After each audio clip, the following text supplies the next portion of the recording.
Halo semuanya, Assalamualaikum warahmatullahi wabarakatuh. Bersama saya Muhammad Iqbal Jalani, kita akan meneruskan pembelajaran yang kemarin, yaitu bauran pemasaran. Nah, untuk pertemuan kali ini, kita akan membahas tentang strategi bauran pemasaran part kedua. Pada pertemuan sebelumnya, kita sudah membahas tentang apa itu pengertian bauran pemasaran dan macam-macam bauran pemasaran. Untuk kali ini, kita akan membahas strategi bauran pemasaran.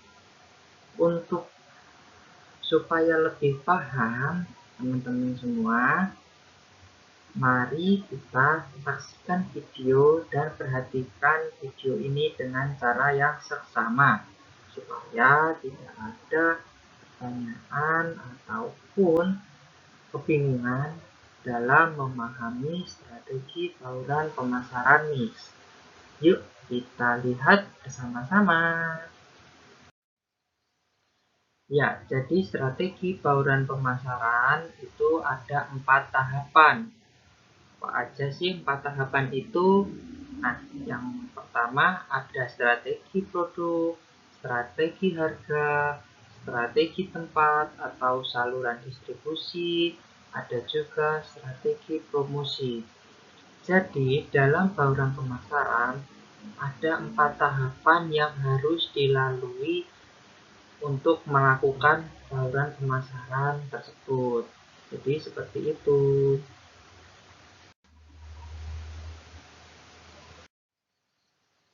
Nah, yang pertama kita akan membahas tentang strategi produk. Sebelum itu, kita akan memahami apa sih sebenarnya produk. Jadi, produk merupakan segala sesuatu yang dapat ditawarkan produsen untuk diperhatikan, diminta, dicari, dibeli, digunakan, atau dikonsumsi pasar sebagai pemenuhan kebutuhan atau keinginan pasar yang bersangkutan. Produk yang ditawarkan dapat berupa barang, fisik, orang pribadi, tempat, organisasi, dan juga ide. Sehingga produk bisa berupa manfaat tangible maupun intangible yang dapat memuaskan pelanggan. Lalu, dalam merencanakan penawaran produk, pemasar perlu memahami beberapa hal, yaitu yang pertama adalah tingkatan produk. Dalam tingkatan produk, kita harus memahami beberapa hal. Di antaranya yang pertama adalah produk utama atau inti, bisa disebut dengan core benefit, yaitu manfaat yang sebenarnya dibutuhkan dan akan dikonsumsi oleh pelanggan dari setiap produk. Lalu yang kedua, ada namanya produk generik, yaitu produk dasar yang mampu memenuhi fungsi produk yang paling dasar, atau rancangan produk minimal agar dapat berfungsi. Lalu setelahnya ada produk harapan atau expanded product, yaitu produk formal yang ditawarkan dengan atribut dan kondisinya secara normal atau layak, diharapkan dapat disepakati untuk dibeli. Selanjutnya ada produk pelengkap atau augmented product, yakni sebagai atribut produk yang dilengkapi atau ditambahi berbagai manfaat dan layanan, sehingga dapat memberikan tambahan kepuasan dan bisa dibedakan dengan produk pesaing. Lalu yang terakhir ada produk potensial, yaitu segala macam tambahan dan perubahan yang mungkin dikembangkan untuk suatu produk di masa mendatang. Itu tadi yang perlu dipahami dalam menentukan tingkatan produk. Lalu selanjutnya ada merek. Merek merupakan nama, istilah, tanda, simbol atau lambang, desain, warna, gerak, atau kombinasi atribut-atribut produk lainnya yang diharapkan dapat memberikan identitas dan diferensial terhadap produk pesaing. Lalu selanjutnya ada kemasan. Pengemasan atau packaging merupakan proses yang berkaitan dengan perancangan dan pembuatan wadah atau kontainer atau pembungkus atau bisa disebut dengan wrapper untuk suatu produk. Selanjutnya ada pemberian label. Labeling berkaitan dengan pengemasan. Label merupakan sebagian dari suatu produk yang menyampaikan informasi mengenai produk dan penjual. Sebuah label bisa merupakan bagian dari kemasan, atau bisa pula merupakan etiket atau tanda pengenal yang dicantelkan pada produk.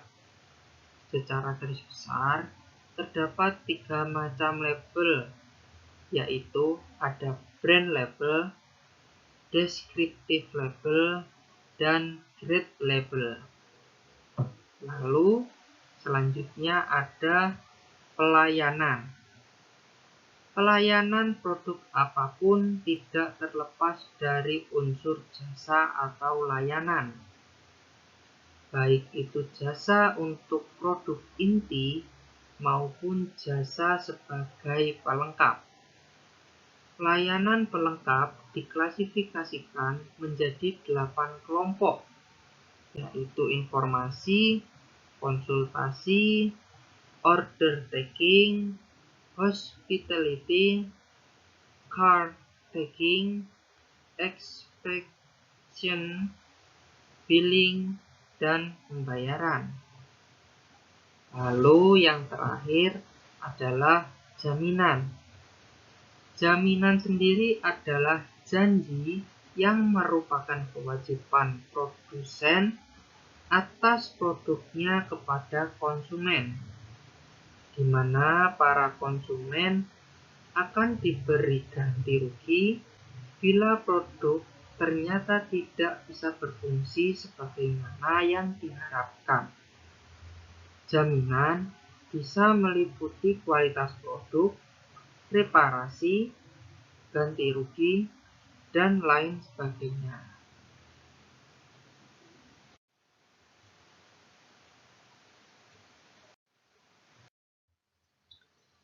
Selanjutnya, strategi harga. Bagi konsumen, harga adalah nilai tukar suatu produk yang dinyatakan dalam satuan moneter.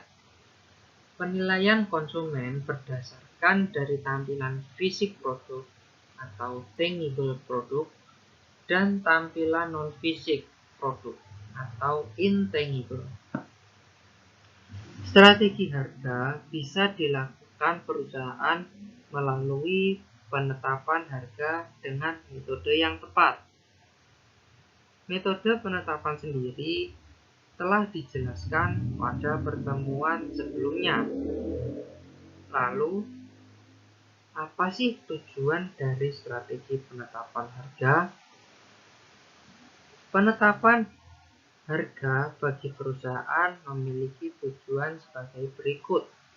Yang pertama adalah mempertahankan kelangsungan operasi perusahaan, lalu ada merebut pangsa pasar atau market share, mengejar keuntungan, mendapatkan return on investment atau ROI, atau bisa juga mempertahankan status quo. Itu tadi strategi harga.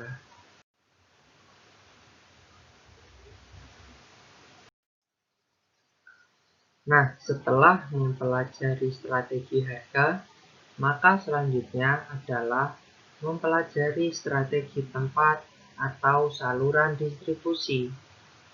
Menurut Kotler tahun 2012 nomor 279, saluran distribusi adalah sekelompok perusahaan atau perseorangan yang memiliki hak kepemilikan atas produk atau membantu memindahkan hak pemilikan produk atau jasa ketika akan dipindahkan dari produsen ke konsumen. Lalu, apa sih fungsinya saluran distribusi? Fungsinya antara lain adalah yang pertama, sebagai informasi, lalu yang kedua sebagai promosi, yang ketiga adalah negosiasi, yang keempat ordering, yang kelima adalah title, yang keenam physical possession, lalu selanjutnya financing, dan yang terakhir adalah risk taking.